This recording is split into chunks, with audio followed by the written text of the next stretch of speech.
Hey there, Bronco fans. It's Shad and Danny. This is Bronco Planet, or as we like to call it, Groundhog Day, Shad. Once again, man, disappointing loss. Seems like we're working our way back in there, only to be denied, only not to have a chance at the end of the game. Hey, we have got to quit farting around right after halftime. I don't know what the pace is, but come on, guys. We're behind points and all this running and goofy short little passes. We are behind. Quit. I don't know. It's frustrating. It is very frustrating, which is why we here at Bronco Planet decided to write a letter to the league, seeing if we could only make the fourth quarter count. And we'll get back to you to see if that actually works or not. But let's talk about just a couple of things. The bad. The Broncos have an identity crisis on their hands. They've got a little bit of Peyton Manning who wants to do things on the go and hurry up offense, and you got John Fox. And I think you try and mesh those together, and it's not working real well. A little bit of foxball that we saw. I think that's what you're kind of getting to, right? We've seen it 2 weeks in a row, and it's just like 8 people in the box, and they're just trying to crowd it up there, and they know they're like, tempt me, throw it over my head, and we just don't do it. We don't do it for three quarters. So a lot of John Fox, a lot of Mike McCoy. Thumbs down. We got to step it up, boys. This is 2 games in a row. The Broncos have been outfoxed, if you will, by former. There's your pun of the week. That's why they pay me the big bucks on this show. Exactly. But I mean, former Bronco coaches are sticking it to the Broncos. Mike Nolan last week, Gary Kubiak, Rick Dennison. These are the people that are mastering Jack Del Rio, Mike McCoy, and I know players have to play, but I don't like the play calling. I don't like how we're sitting on the ball, and therefore I think the coaches are as much to blame, if not more, than the players this week. Far be it from me to steal your thunder and gripe about the play at the safety position, but my God, today. Game film is one of those things, Shad, to me that you can go back and study. And over the past couple of games, we have seen quite obviously everybody who owns a television, and you don't even need a DVR for this, has seen how weak the Broncos are in the deep middle. Now, is this something is this something just a fate thing? Was it the wrong play called? Or is a guy like Raheem Moore, who now I'm going to affectionately refer to as bait, because every time there's play action, he bites and the Broncos get burned down the deep middle. But it was so frustrating today to see the deep middle. It was open season. And could have been a lot worse. Mike Adams gets to that one pass where he just happens to float it a little too much and then does a lot of, in your face. Buddy, you just got burned by like 30 yards, and because the quarterback lofted one, you're rushing over there and then trying to be a hero. So it's not just Danny and I that are frustrated. Let's go out to Chris. We know Chris knows best. Let's go out and see what Chris has to say about this disappointing Broncos loss. Chris, it's all yours.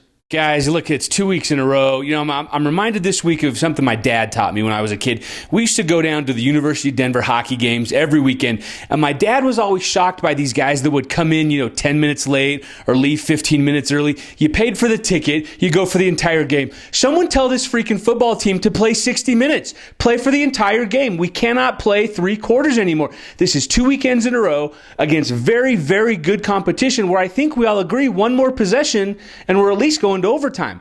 Okay, now in the long run, I guess if you want to look cup half full, here's the plus side. Both of these teams we've lost to in the past 2 weeks are 2 of the top 5 teams in the NFL. I don't think anybody in the league is going to be shocked when Houston is going to represent the AFC in the Super Bowl. Losing to them by 1 possession, it's hard to swallow, but you can see we're making some strides. Guys, my biggest heartburn over this weekend was the play calling. I thought McCoy was horrific. How many drives did we start? It had to be 7 out of 12 by my count, 7 out of 11. McGahee to the right, McGahee to the left. I thought Dan Reeves was calling the plays, for crying out loud. You got Peyton Manning, use him. Throw the ball, extend the defense. Go back and look at how many times on first down the Texans had 8 guys in the box. Throw the ball. Even an incomplete pass deep early in the game stretches out that defense. Guys, I thought we were looking at a layup next week against the Raiders. They somehow managed to put a game together. I'm not nervous, but I'm anxious to get through this week, get it going again at Mile High Stadium. Next week is as close as you can get to a must-win when you're only in week 4 of the season. It's got to be a W next week. We can't fall behind the Chiefs of all people and the Chargers. Those teams are horrible. It's got to be a win next Sunday. There's a reason why Chris knows best, and it's exactly that. Truer words have never been spoken. Thank God, Chad, that we're a family-oriented show here, because we left pretty much all the expletives for the game, but the part about the KY jelly and the waffle iron by you was nothing short of hilarious. I said that. Moving forward, is this Armageddon? Is this the end of days, Chad? Well, I don't think it's the end of days. Obviously, Peyton Manning's still not 100%. Mm-hmm. I know the Broncos aren't talking about it. He got pissed off talking about it this week. Right.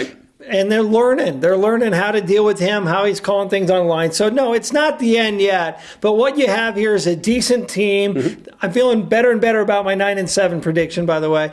I think we have a decent team, but we are going to get killed in the playoffs if we don't come up with better safety play, right. We don't get better play calling, and we don't get more on the same page and kind of get an identity with this offense, because right now we don't have that. Well, if there is a shiny star to this whole debacle, is the fact that the Broncos' only 2 losses now come to teams that are the only 2 teams left in the NFL that are undefeated. These are quality teams.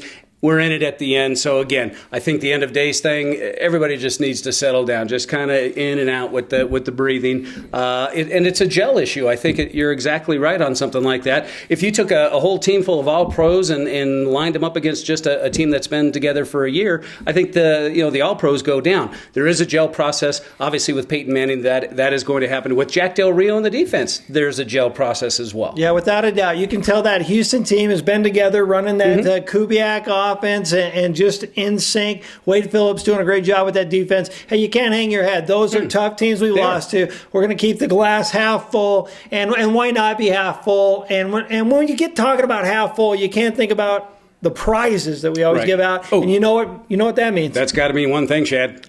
Prize monkey. Prize monkey. That monkey's funky. Say what? Prize monkey.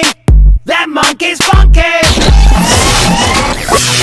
The Bronco Planet Prize Monkey isn't and never will be trademarked by Bronco Planet. Let's face it, monkeys are funny, but occasionally Prize Monkey goes crazy and starts doing copyrighted material such as the Tebow, the Funky Chicken, and Peanut Butter Jelly Time. All prizes are final, no takey-backies. We here at Bronco Planet recommend that you prize monkey responsibly.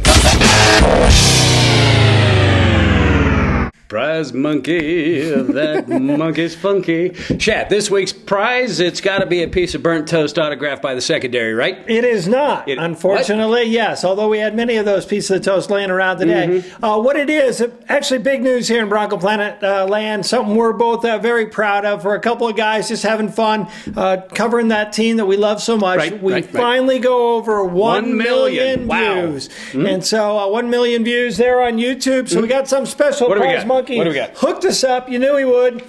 Autograph, Terrell Davis. Bronco fans might have heard of this running back. Boy, we could use him. An excellent barbecue sauce. And autograph. So this is going out, and simply all you got to do is this, folks.